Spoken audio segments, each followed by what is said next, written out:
Good evening. Welcome to Scrunchy Time. Scary Storytime. You've seen the originals where me and Michelle tell stories. I do the first part, she does the second part. It's all in good fun. Until today.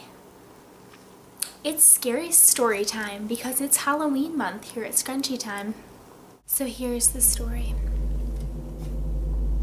There's this North Korean scientist. He's got a bad track record, but he's looking to turn things around.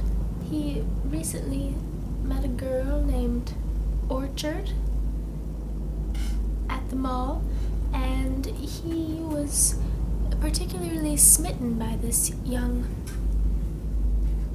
German princess.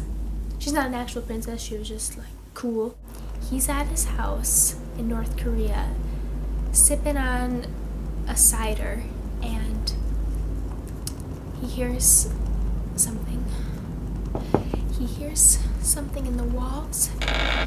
He hears something in the floorboards. He lives alone.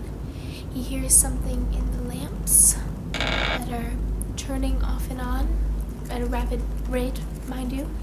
And this North Korean scientist, Gil, he's like, what? I gotta get out of here. Because he was really scared about it. And rightfully so. I mean, heavens, can you imagine? He goes to grab his car keys, and all of a sudden he goes, because there's like this force within him that just grabs him, and he's just paralyzed there.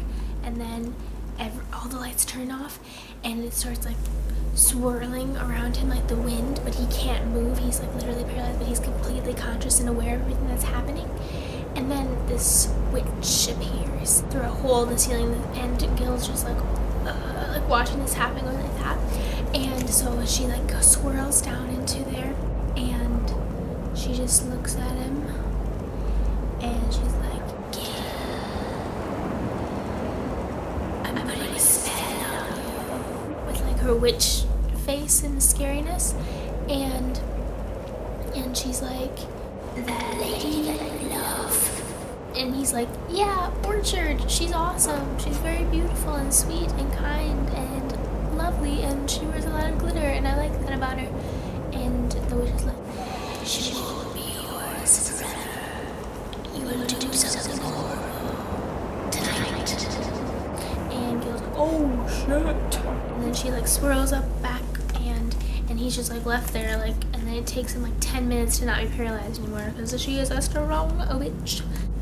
He looks over at the clock, and it's 11:59, turning midnight on Halloween. And then all of a sudden he just goes, and he gets this dazed look in his eye, and he just grabs a bottle of kerosene. Does that start on fire? And he goes over to Orchard's house. Like, he's not even conscious for this, but he burns down her house. And that's the end of part 1, guys. I hope that Michelle can give this story some sort of resolution, although it is a horror story, so maybe it's not supposed to.